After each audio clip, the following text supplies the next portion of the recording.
you're going to be losing all of that money just to gain it back in a new contract. That makes no sense to me.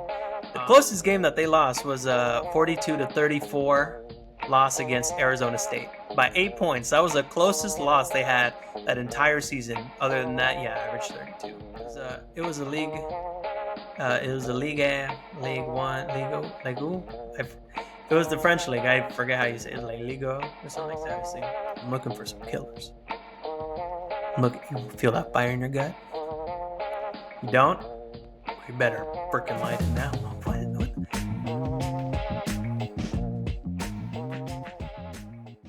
What's going on, everyone? You are listening to the Antonio Chaudan Sports Podcast, and man, it's good to be back. Obviously, I took a little bit of a hiatus for a few months. I went on vacation with my family. We went to Europe, first Amsterdam, Geneva, Lyon, and Barcelona, or Barcelona, how they say it. But it was so much fun. It was stupid hot, but I had a great time. And then just recently, I went to Iceland with my girlfriend. That was so much fun as well. It's a trip we've been wanting to take for some time, and we were able to do it. And so, yeah, it was a lot of fun. Really good summer, but now we're back into the swing of things. The fall's coming, September's here, and you know what that means? Football's right around the corner, and I cannot be more excited. Obviously, there's a lot of things I want to get into. I've been out for a few months, but we're going to try to condense it. I keep saying we as if I have a team. I don't have a team yet. I don't, uh, you know, have anyone editing or doing stuff. It's really just me right now. But eventually, I will have a team. But I'll just say me for right now. I will keep the show a little bit more condensed today and going forward as well. I want to, keep it not so much short and sweet because it'll still be, a decent length. But at the same time, I'm not going to be going for hours on end. No, I'm not going to be doing that. So I want to talk about four things. First thing I want to talk about, so obviously, first and foremost, the Chiefs, what's going on with them, more in particular, Chris Jones. There's a lot I have, to say about that. And just more recently today, Travis Kelce hyperextended his knee. No ACL damage, which is good. But obviously, it's looking like he probably won't be suiting up this Thursday for the season opener against the Detroit Lions. We'll see, though. We'll get into that a little bit. Then, I want to talk about what's going on with Deion Sanders and the Colorado Buffaloes. Man, that was an insane game. I watched it from start to finish, and it was crazy. I've never really been that much of a college football fan in terms of just following as much as I do with pro sports. Same thing with basketball. I love the NBA, but I don't really follow college basketball as much.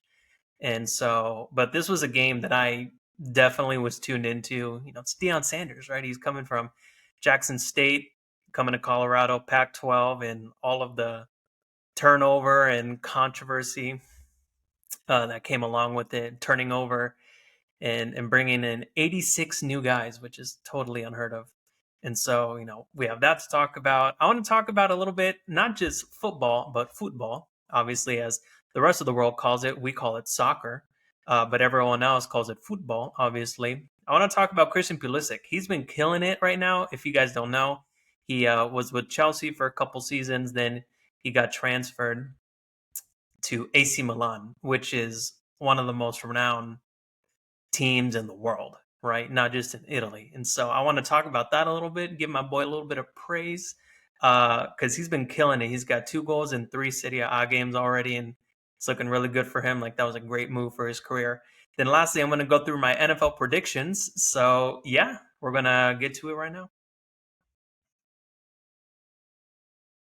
All right. So mainly, I'm just going to be talking about the Chris Jones stuff. So for those of you who don't know, Chris Jones is currently holding out. He has not reported to any Chiefs training camp or practices up to this point.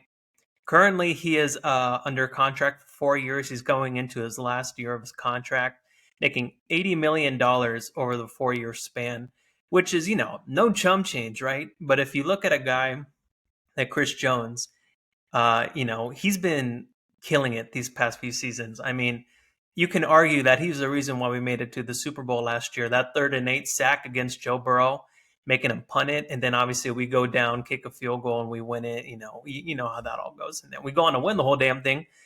That happened, right? And so if you're Chris Jones and you're looking at it from his perspective, he's like, all right, there's other guys around the league that are making more money than me yearly and obviously in totality annually when you look at it like that. A couple examples I can give, not just Aaron Donald, because obviously we know that he is the guy who is the outlier here. He's making the most money out of any D tackle in all of football. And if you really think about it, the only reason why he's making that type of money is one, obviously he's Aaron Donald. You know, he's a guy that you can argue being the best defensive player of all time. And so that's something that a lot of people say about him. But after they won that Super Bowl, against the Bengals, he threatened retirement. He was like, yeah, I got my Super Bowl ring now, and I've had the career that I've had. I have all the accolades and things of that nature, and so I think I'm ready to go.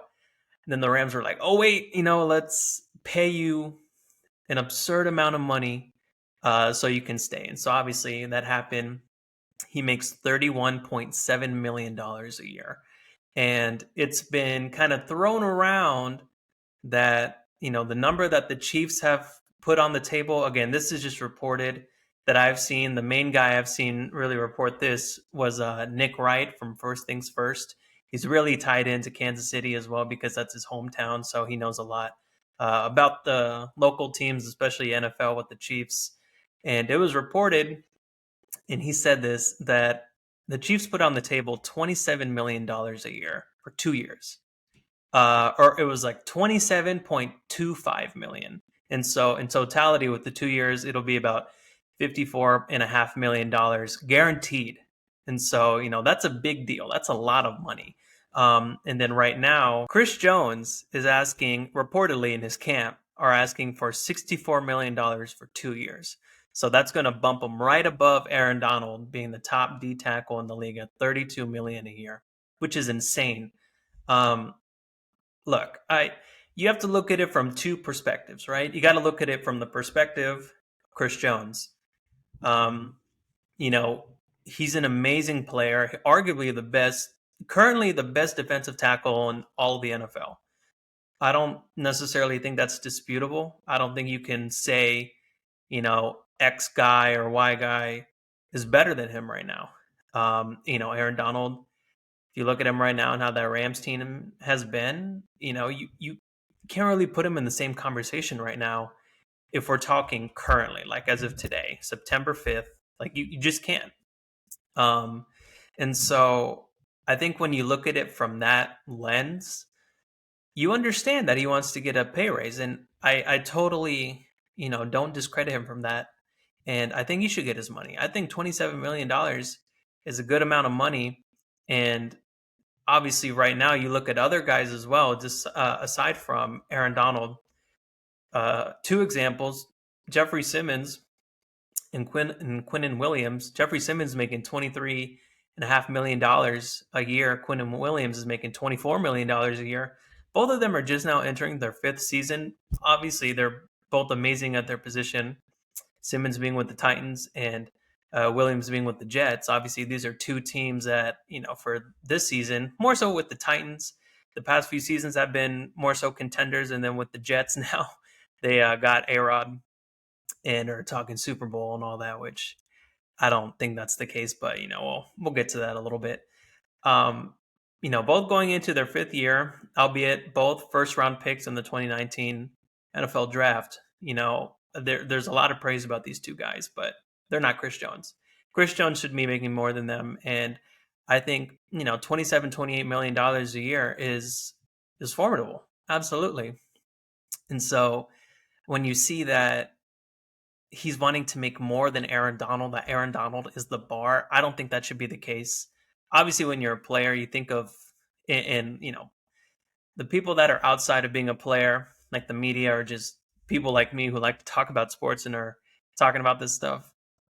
You don't automatically go to a certain number that you see and you're like, oh yeah, no, you have to reach that. Like, no, that's what we consider an outlier, right? Greg Jennings, he was on First Things First today, and he was talking about how players don't see outliers. Like, to them, if they deserve the money, they're going to ask for it. And so you're kind of seeing history repeat itself here because just this past offseason, we lost. No, well, not this past offseason, but in at the end of the 2021-2022 season, we lost Tyreek Hill because he was asking for a bunch of money as well. And this was after Devonte Adams broke the bank. Well, actually, no. First, we saw the initially that the bank broke because of Christian Kirk when he got all that money to join Jacksonville from the Arizona Cardinals. He got a bunch of money. He's a guy that's, no disrespect. He's not a number one wide receiver. When you think of like Devonte Adams, Justin Jefferson, Stephon Diggs, Tyreek Hill, Keenan Allen. You think of all these number one wide receivers, these bona fide receivers. Christian Kirk is not in that conversation again. No disrespect to him, he's an amazing player, but again, he's not a type of guy that you're going to want to pay money like that for. And so that started the trend. And then obviously the Raiders paid a stupid amount of money for Devontae Adams, and then Tyreek Hill's looking around like, where's my money?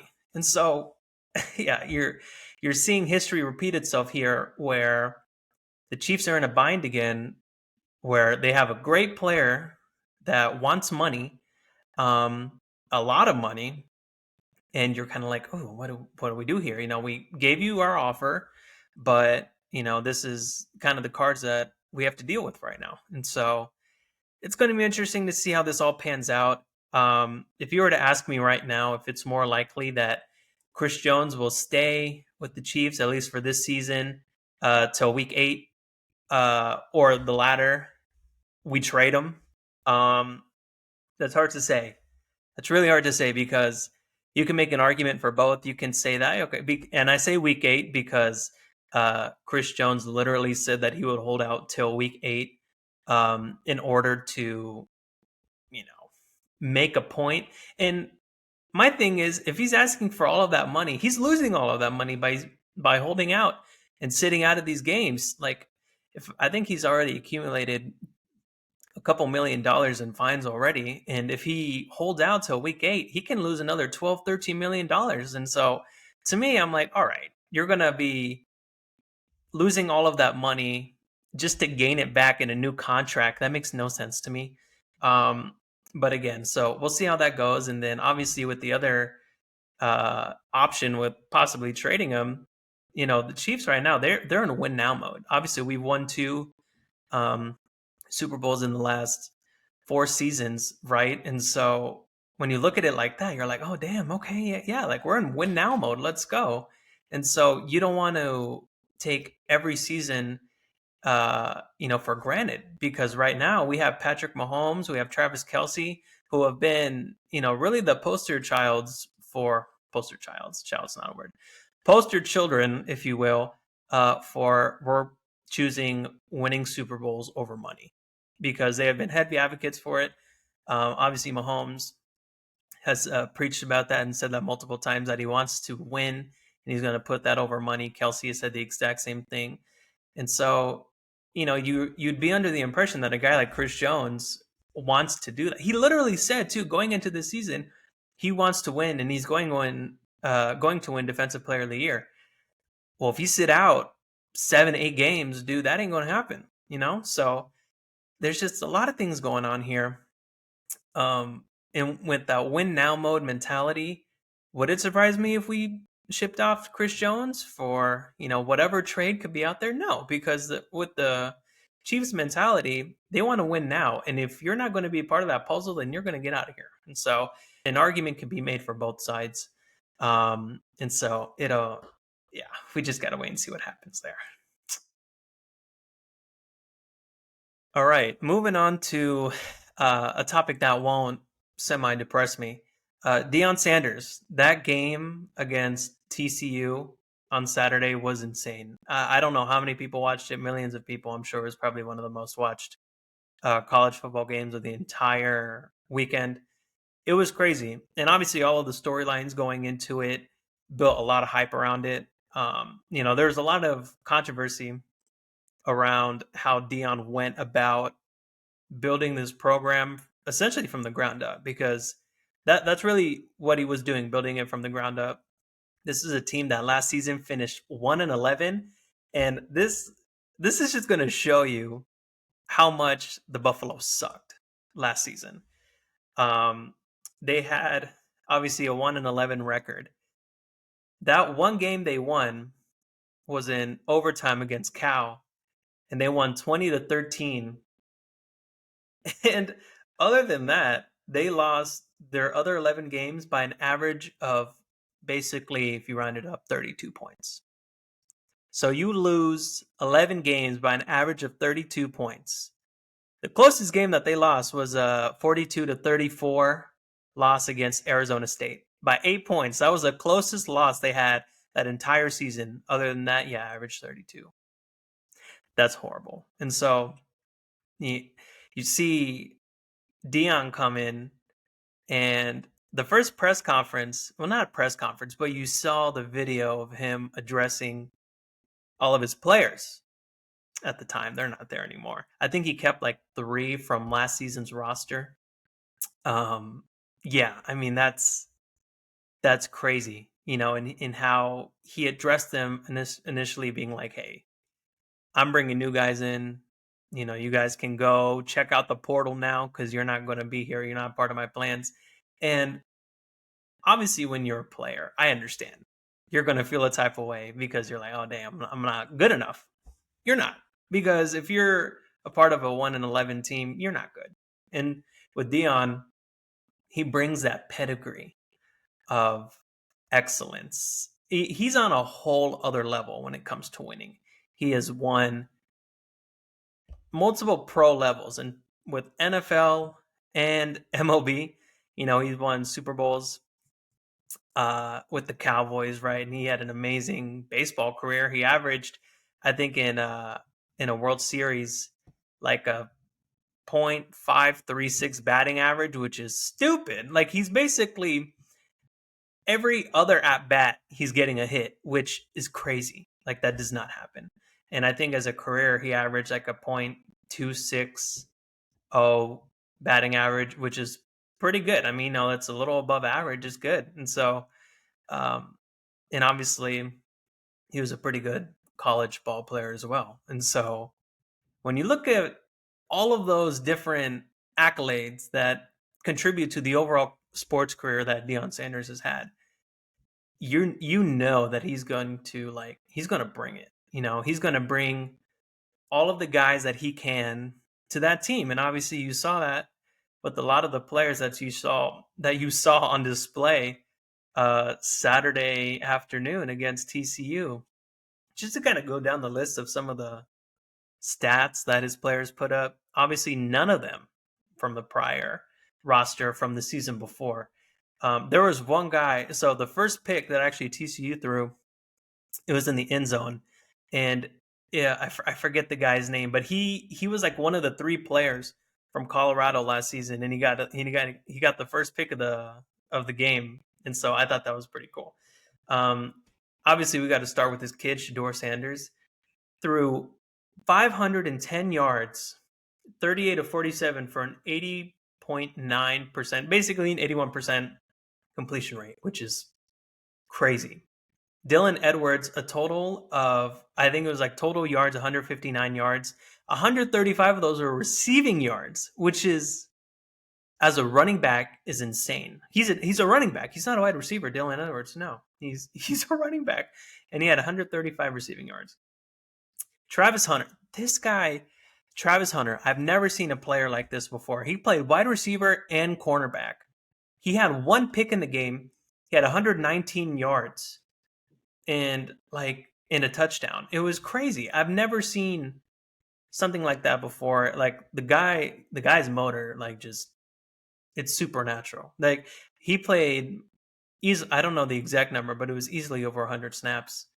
And he was playing effortlessly. Like this was nothing to him. I'm like, nah, bro, that's insane. Like you're looking at this, I get winded to sometimes just going up, 2 flights of stairs. This guy's playing for 3 hours in a not professional, but it's in a college game, like these are D1 athletes, some of the best college athletes in the entire country, and it's just crazy how he nonstop.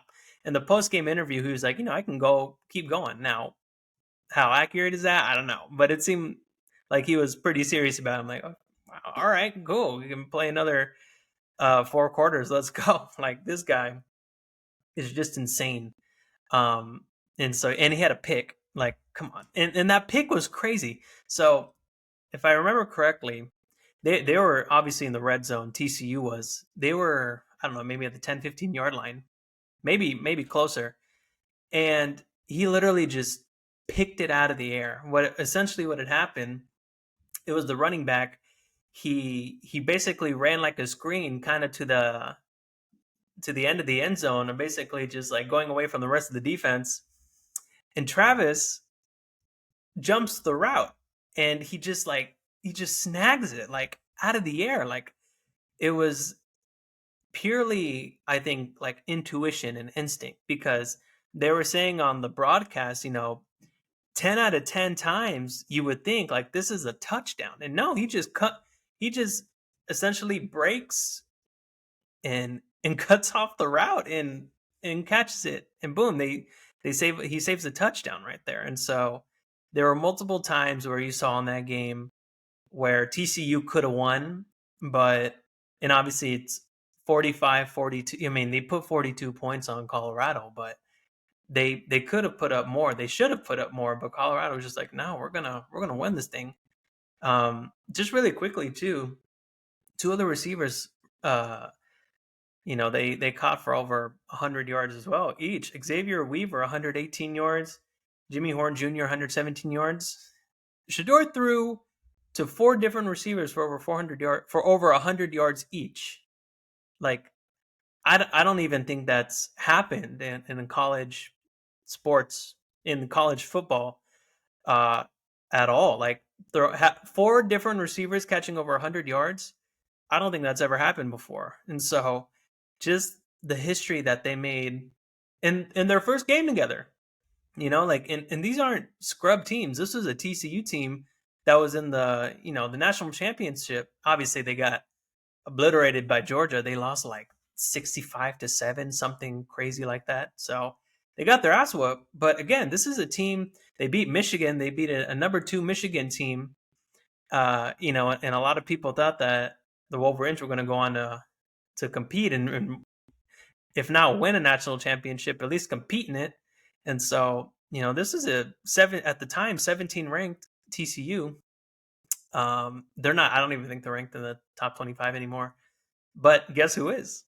Colorado Buffaloes. They are ranked 20. They're ranked in the top 25. They're ranked 23 in the nation now, just like that, off of one game. And so it's going to be really fun to watch this team this year. Obviously, they have a lot of doubters.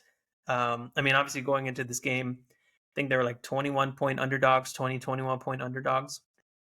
I think they're saying that they probably win like 3 or 4 games this season. They're 1-0, and so all I'm going to say is out of all of this hype, they better beat Nebraska. I'm just saying Nebraska. They're not scrubs. They're a good team, but we're going to see what happens. But I'm really excited. I've never been this excited to watch college football, and it's strictly because of this Deion Sanders coach team and the Colorado Buffaloes. Now I want to talk about Christian Pulisic. Um, our Captain America, we've dubbed him as that.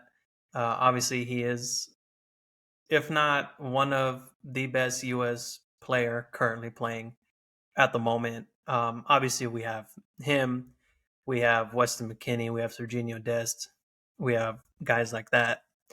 But Pulisic, I got to say, in my opinion, has really made the most of his opportunities uh, overseas in Europe. Obviously McKinney right now, he's playing with Juventus.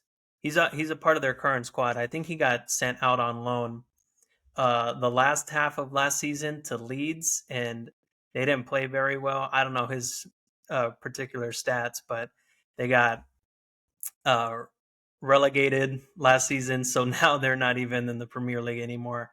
I think it's called the Championship League, if I recall correct. Not the Champions League, that's different. The Championship League, which is essentially the second tier of English football. And so that didn't go well, but he's back with Juventus. So he's playing with them. Obviously, an amazing Italian team. Obviously, they have the history that they have, and one of the most world renowned teams in the entire world. So that was a little redundant. I said world renowned in the world. You knew what I meant. Serginho Dest, he was with Barcelona, and then he got loaned to AC Milan for a season. I think that's what it was, or half a season.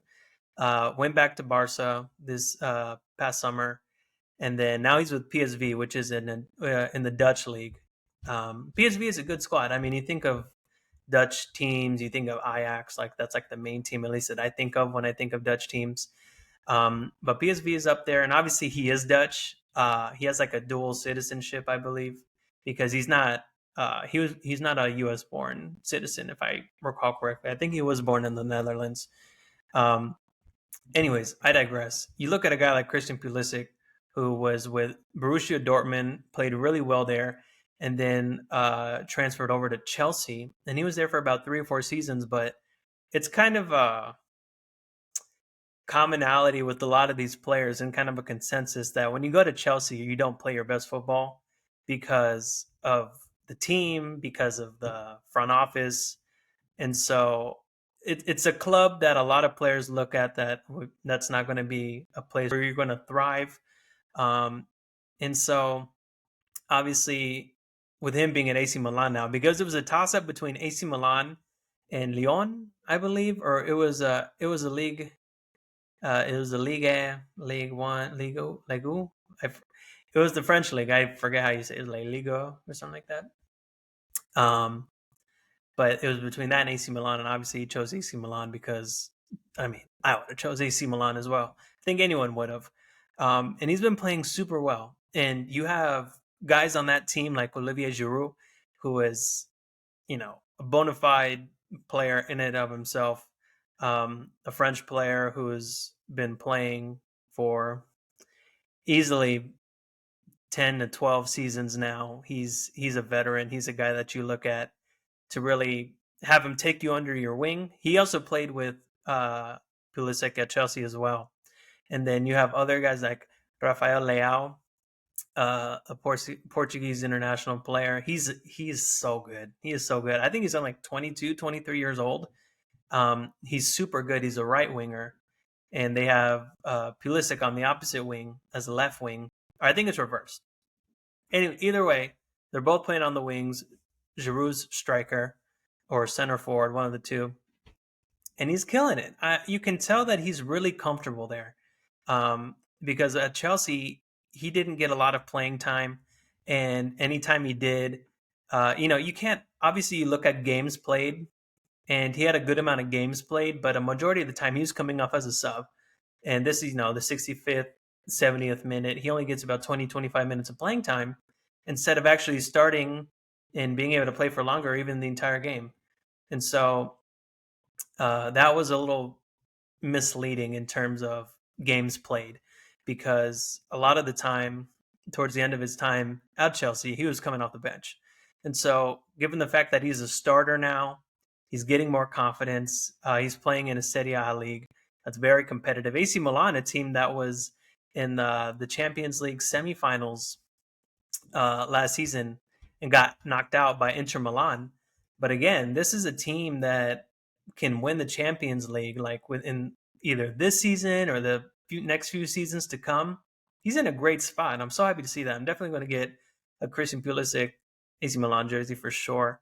And so, yeah, I'm really happy, obviously rooting for the US. Again, I'm not forgetting, La Selección. Of course, I will root for Mexico, but I definitely see more promise with this U.S. team, and just for that very reason, you have an example like Christian Pulisic, where he gets to play in Europe. He gets to play, and not just him, but a lot of other U.S. players that are taking opportunities, to play overseas, to play in these leagues that are the most competitive and the most challenging. in all of the world. And so, and obviously, Mexico, La Selección, they have their problems and their issues with guys going overseas. That's a whole other conversation. We can talk about that some other podcast. I'm not going to talk about that right now. As a fan of the U.S., being a U.S. citizen, right? I think any American, they see their guy Pulisic playing like that in the European league, in the Italian league, it's going to bring a smile to your face because that's going to translate to when the 2026 World Cup comes around. He's going to be in, oh my God, he's going to be in tip top form, man. Barring knock on wood injuries or anything like that, he's going to be kicking ass, man. He's going to be so good. And obviously, this is something for all of the U.S. men's national team players as well. I feel really. We can talk about the World Cup in 2026 too. That can be something that we talk about a little bit later down the road. We're only in 2023, but yeah, super excited about that, and yeah, that'll be good. All right, last but certainly not least, I have my NFL predictions for the first week of the NFL season. Super excited. Obviously, we're going to kick it off here, and this is kind of a what's the word I'm looking for? It's a little nostalgic for me because when I was at the Mount when I did the radio show, um, Jack, who I did the show with on the radio, Jack Bowman, my guy. I hope you're watching this. Um, yeah, we would do NFL predictions during the NFL season. We would go back and forth, and yeah, that was a lot of fun. So this is kind of reminding me of that. Obviously, it's just me doing it, but yeah, I just wanted to say that. All right. Starting off Thursday night, Chiefs Lions. I'm picking the Chiefs 38-30. Again, trying not to be biased. If I really was biased, I would be like we're winning by 20. But like with the caveat that Chris Jones isn't going to be there, Travis Kelce more likely than not is not going to be there. I had to adjust a little bit, but I still think, given the fact that the Chiefs are the Chiefs, Mahomes is that guy, right? He's the GOAT. Um, I can say the GOAT. All right. Like Tom Brady. Okay, sure. He can be the GOAT right now, but Mahomes is coming. Damn it. He is currently the best NFL player in the league. So I think no one can really dispute that. So you can shut up. But yeah, Chiefs are winning 38-30. Sticking with that. Here we go. Go Chiefs. Panthers at Falcons. This is going to be Bijan Robinson's first game in the NFL. It's going to be exciting. Desmond Ritter, obviously the undisputed starting QB for the Falcons. I think that's going to be a fun team to watch, a young team. And Kyle Pitts, obviously, I think it's his second or third year now in the NFL. They're getting a young team together, a young core, and I like that. And I think the future can be bright for Atlanta. On the flip side, you have the Carolina Panthers, Bryce Young, his first game in the NFL. I think that's what a lot of people are going to be looking at. But I think the Falcons are going to win this game. I'm going to pick them 27-21. Texans at Ravens. I didn't really put much thought into this. The Ravens are definitely competitors and, championship contenders for sure. And so I'm going to pick them over the Texans 33-21.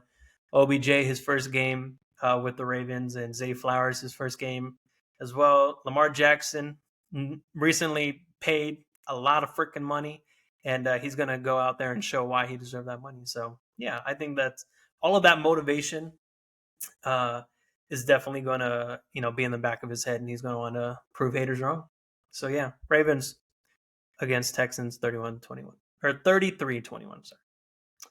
Bengals at Browns. I think this will be kind of a competitive game. It's the first full season we're going to be seeing, we assume first full season if Deshaun Watson doesn't do anything stupid again.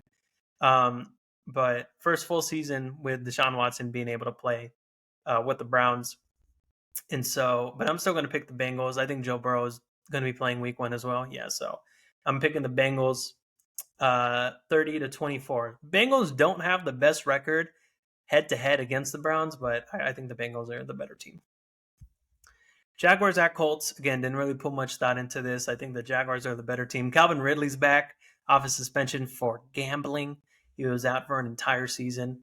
So he's going to be back. Obviously, with the Colts, they got Anthony Richardson as its first NFL game. So, the Colts have a lot of stuff to be excited about. But for this season, I think it's going to be, 6 to 7, maybe 5 to 6 to 7, 5 to 7. I'll say 5 to 7 wins. Um, but yeah, I think the Jaguars are going to win pretty comfortably. So I'm picking the Jags 31-20 over the Colts. Bucks at Vikings. The Bucks are a shell of themselves. They're not very good. And so I'm going to be picking them. No, that's a lie. I'm going to be picking the Vikings over the Bucks, 28-17. I have a new respect for Kirk Cousins too after quarterback. I thought that was a great series. And Marcus Mariota too. I feel for that guy. I hope he does well with the Eagles. Obviously, he's a backup. Things didn't pan out for him at Atlanta, but to each their own. So good for him. I hope he does well. But yeah, anyways, Vikings 28-17. Now we have the Titans at Saints. And maybe, now granted, the NFC isn't as competitive, not even close compared to the AFC. So there can be anyone that can come out of that. Obviously, you think of the big teams like Cowboys, 49ers, Eagles, teams like that. But watch out for the Saints. Because he was on the Raiders, I couldn't really root for him. But I really like Derek Carr. He's a good quarterback, and he seems like a really good dude, like a good person. And so I'm going to be rooting for him, and so I'm going to pick the Saints here, 31-27. Again, I think the Titans are always going to have a ceiling as long as Ryan Tannehill's there. Obviously, I know they got D-Hop, but again, the Titans are never going to, and they haven't, and I think their Super Bowl window has passed. Um, Again, I just think they're always going to have a ceiling until they really make that full change at the quarterback position. That's just me. But yeah, I'm going to pick the Saints 31-27. 49ers at Steelers. This might be not controversial. But again, it may be a pick that you're kind of like, oh, interesting. I'm picking the Steelers. I'm picking the Steelers for a couple reasons. One, because look, I know we can't take the 8 or 9 game sample size that we have from Brock Purdy. Obviously, it was good enough to kick Trey Lance out of the office, or kick Trey Lance out of the organization and send him packing to Dallas. But again, I don't know what the status is with Nick Bosa. I know he's holding out as well. I don't know if he's going to be playing. I don't know the status of that. So obviously, all of that can change once Sunday comes around. But I like the Steelers a little bit. I do. They're always going to have an amazing defense. And look, if you think about it, they were 9-8 or 8-1 last season, something like. They had a winning record. Mike Tomlin's always had a winning record, and they won. They went on a win streak where they won like their last 7 of their last 9 games or something like that, if I remember correctly. Again, 7 of those games, T.J. Watt was out, and again, you had a rookie in Kenny Pickett, and so with all of that, being the case and still having a winning record at the end of it is crazy. And so, yeah, I think this is going to be more of a lower scoring game in today's NFL, that is. And so I'm going to pick the Steelers 24-21. Commanders, Cardinals. I hope the Commanders win. Again, obviously, living in Maryland, I will root for the local teams. I'll root for the Commanders. And so, yeah, I want to pick them over the Cardinals because I don't know if you guys saw. Yeah, so the new head coach of the Cardinals, man. I don't I don't know. I don't know how you take that guy seriously. I'm looking for some killers. You feel that fire in your gut? You don't? We better freaking light it now. What? Anyone here take the bus? No? Oh, that's right. You guys make millions of dollars. Why would you take the bus? That was dumb. Like, I don't. That was so dumb. The Cardinals are going to have maybe 3 wins this season. I'm picking the Commanders 27-17. Packers at Bears. This is going to be a good game because obviously this is the first season in like 3 decades where it wasn't Brett Favre or Aaron Rodgers quarterbacking the Green Bay Packers. And so the Jordan Love era is officially here. And we're going to see that. We're going to see young quarterbacks going back and forth with Jordan Love and Justin Fields. But I'm going to be picking the Packers here. In a close game, I'm going to pick them 23-20. Raiders at Broncos, two teams that I want to lose, but that's not possible. And so, unless they tie. No, I'm not going to say that. Yeah, I want to pick the Broncos over the Raiders 24-17. At least the Broncos are respectable. The Raiders, I don't respect. Dolphins at Chargers. This is going to be a great game. This is going to be a great game, but at the end of the day, only one can prevail. Dolphins, I'm picking over the Chargers 30-28. I just think with the weapons that Tua has at his disposal, with both Tyreek Hill and Jalen Waddle, come on, man, that's an elite duo. Obviously, on the flip side with the Chargers, you got Keenan Allen and Mike Williams too. I get that. Austin Eckler, I mean, that guy's a beast as well. And obviously, the guy throwing the ball in Justin Herbert's not too bad either. But again, I think the Dolphins will eke this one out 30-28. Eagles at Patriots. I'm picking the Eagles. Obviously, given the Patriots defense and with Bill Belichick running it still, it'll be a lower scoring game against, and again, in today's NFL, that's a 27-20 game isn't too low scoring. But if you think about how you can score 24 points in your sleep, for the most part, that's pretty low scoring. So yeah, I'm going to pick the Eagles though. They're the better team without a doubt. 27-20. Rams at Seahawks. I didn't put too much thought into this one. The Rams, again, they're not very good. They're not going to be really competing anytime soon, in my opinion. But hey, they got their ring, and so F them picks, right? Seahawks are going to be winning this game 28-17. Cowboys at Giants. I'm picking the Cowboys over the Giants to win 27-23. I think this is going to be a good game, though. I like how the Giants have, rearranged their offense a little bit. They just got Darren Waller. Again, another guy who I wanted to root for, but I couldn't because he was with the Raiders. I really like Darren Waller.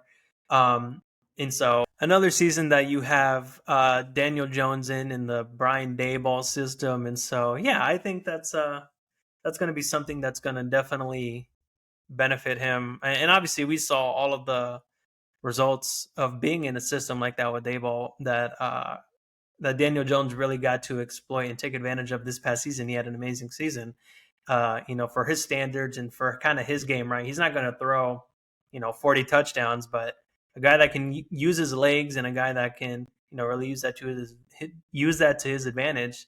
Daboll knows his game, and Daboll uses all of the important aspects of his game in order to win football games. And at the end of the day, it doesn't matter how you win; it's that you win.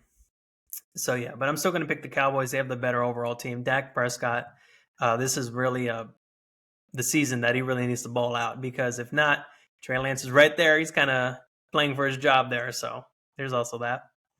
Last game of the Week 1 NFL season, Bills at Jets.